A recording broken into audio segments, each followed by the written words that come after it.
Good evening. You're watching the main news on HKIBC. I'm Janice Lo. Here's a look at tonight's top stories. The first post-COVID protest in the city is conducted under tight police supervision. At least 26 people are dead after a powerful tornado ripped through the U.S. state of Mississippi. Some residents of Changkwano held a protest this morning to oppose the government's land reclamation proposal in the district. This was the first demonstration in the city since all COVID measures were scrapped and was conducted under tight police supervision and guidelines. Braving the rain, Changkwano residents gathered at a park before the protest. The rally was the first to be held in 3 years after the removal of all pandemic measures. Police were out in force and had stepped up security measures. All participants had to put on an identity tag with a number. Although 300 residents had applied to join the march, the police set the cap to 1/3 and less than 100 people eventually joined. Organizer Cyrus Chan admitted that the measures were strict. But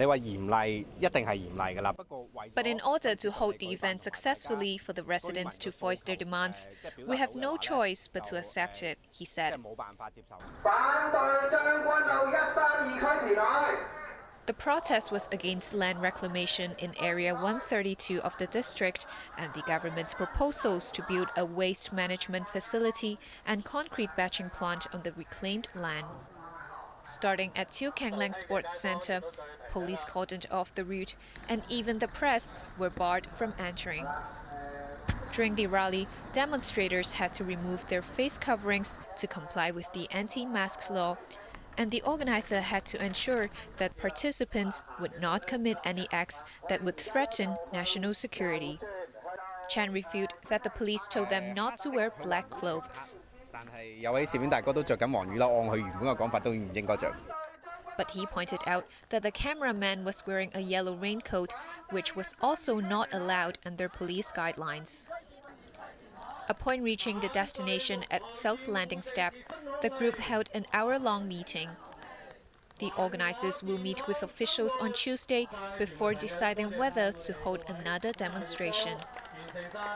3 weeks ago, the Hong Kong Women Workers Association was the first organization in the city to get a no-objection letter from the police to hold a rally post-COVID. But organizers had to cancel the march at the last minute after police cited concerns that some anti-social elements could join the demonstration.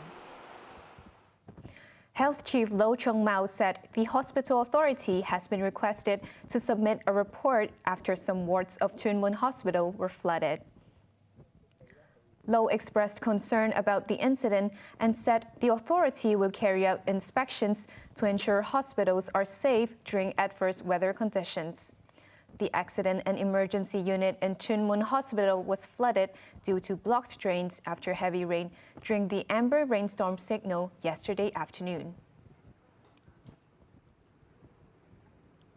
A tanker truck knocking off a lamppost was one of the several road accidents reported overnight, including one involving a police vehicle. Macy Mock reports. This tanker truck driving on Longcheng Road brushed past the divider and came to a halt after hitting a lamppost at around 10 p.m. last night in Shek Kip Mei. The front of the vehicle was damaged, and its windshield shattered on impact. Even a rear bumper was bent as it scraped along the divider. The dislodged lamppost fell on the opposite lane, hitting a taxi. Another taxi and a private car were partly damaged as both drivers failed to stop when the light post fell. 3 people, including the 63-year-old truck driver, were sent to hospital as they sustained neck and head injuries. Around an hour later, another accident occurred in Tsim Sha Tsui. A 28-year-old woman driver ended on the sidewalk after hitting 2 private cars parked on the street on Modi Road. The 31 and 33-year-old drivers of the 2 parked cars suffered minor injuries. They, along with the woman, were sent to Queen Elizabeth Hospital for treatment in a conscious state. Early this morning, a police van mounted a curb on Gloucester Road in Wan Chai while it was on its way to respond to a traffic accident. The impact knocked down a road sign and roadside barricades. No one was injured. Officers had to sprinkle sawdust on the road as fuel started leaking from the damaged vehicle. Maisie Mock, HKIBC. Financial Secretary Paul Chan headed out on a business trip to Malaysia and Singapore this afternoon. He will visit Malaysia first before arriving in Singapore on Tuesday. During the 5-day trip, Chan will meet with government and business leaders from both countries to promote financial ties with the SAR and the opportunities in the Greater Bay Area. He is scheduled to take part in a number of exchange sessions and seminars and participate in a talk at the National University of Singapore. A concerned group for low-income residents protested against the construction of light public housing, saying it is unable to resolve their housing problem. Around 20 people from the Shamsherpo and Have-Nots Housing Concern Group rallied at Shakib May. They slammed the government for spending too much on light public housing and said it should build more permanent public rental homes instead. The group fears that people living in temporary homes will still have to wait for a public housing unit when the 5-year rental period ends. Honduras has formally established diplomatic relations with China after cutting off ties with Taiwan. The island has accused China of offering financial incentives to lure away its allies. Chloe Feng reports. Chinese Foreign Minister Qin Gang and his Honduran counterpart, Eduardo Enrique Reina, met in Beijing this morning to sign official documents while announcing the establishment of diplomatic relations effective today. Reina said his country recognizes the existence of only one China in the world, adding that Taiwan is an inalienable part of Chinese territory. Meanwhile, Foreign Minister Joseph Wu confirmed Taiwan had ended its relations with Honduras after unsuccessful attempts to safeguard its sovereignty and dignity. Taiwan will end all cooperation projects between the two sides, asking Honduras to close their embassy. He accused China of offering financial incentives, including the construction of a hydroelectric dam, to lure its allies away. The Central American country is a nice nation to cut ties during Tsai Ing-wen's watch. The disconnect comes just 3 days before Tsai is set to embark on a visit to Belize and Guatemala, with a stopover in the U.S., anchoring Beijing. Tsai Ing-wen said the switch was fueled by coercion and intimidation. Tensions between the island and China surged last summer following former U.S. House Speaker Nancy Pelosi's visit to Taipei. Chloe Feng, HKIBC. Overseas, at least 26 people are dead after a powerful tornado ripped through the U.S. state of Mississippi.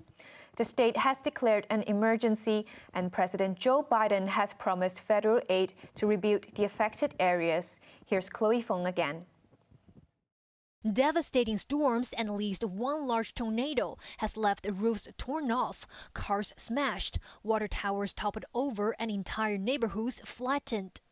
The storm system, which ripped through Mississippi, produced a twister that has caused catastrophic damage to communities across the state. Rural towns of Rolling Fork and Silver City were at the heart of the destruction, as Forktown Mayor Eldred Walker declared that, "My city is gone, but we are resilient." Some survivors recounted the moment when the tornado tore through their houses. I never thought we would go through something like this. But I was starting to realize God was going to send through something through here because he was going to get tired of it. At one point, more than 60,000 people in the region were without power.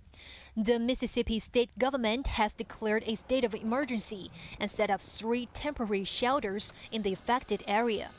President Joe Biden later expressed his condolences on Twitter and ordered federal aid to supplement local recovery in the affected areas, describing the image from Mississippi as heartbreaking. More severe weather is expected to hit the region today. Chloe Feng, HKIBC. Russian President Vladimir Putin is intensifying the Russian offensive by placing tactical nuclear weapons in neighboring Belarus. The move further escalates the confrontation with the United States and its allies over the war in Ukraine. Sachin Khatri reports. Days after European Union leaders endorsed a plan to provide Ukraine with 1 million artillery rounds in the next 12 months, Russian President Vladimir Putin is taking the conflict to the next level.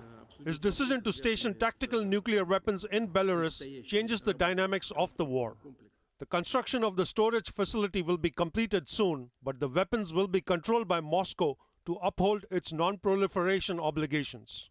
Russia has already transferred a short-range missile system to Belarus, which can be fitted with nuclear or conventional warheads. Putin substantiated the decision by saying that the US had deployed nuclear weapons on the territory of its allies in the past. Belarusian President Alexander Lukashenko is among Moscow's closest allies and helped Russia launch its initial invasion of Ukraine last year. The country has had no nuclear weapons on its territory since the early 1990s, after gaining independence following the collapse of the Soviet Union. Washington, meanwhile, has made clear there will be consequences to any use of nuclear weapons in Ukraine, but has deliberately stopped short of spelling out exactly what they would be. Sachin Khatri, HKIBC. On to the weather now. It will be cloudy with occasional rain tomorrow. Temperatures will range between 19 and 22 degrees. The rain will continue for the next couple of days. Now let's take a look at the weather around the world.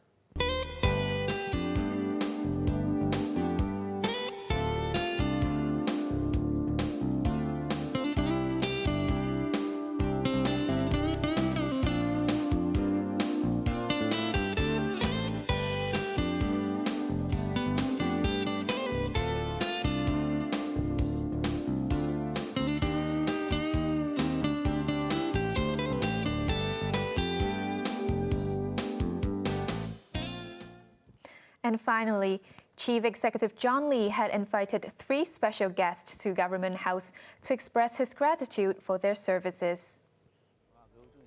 3 search and rescue dogs from the Fire Services Department were seen running on the lawns and interacting with the Chief Executive.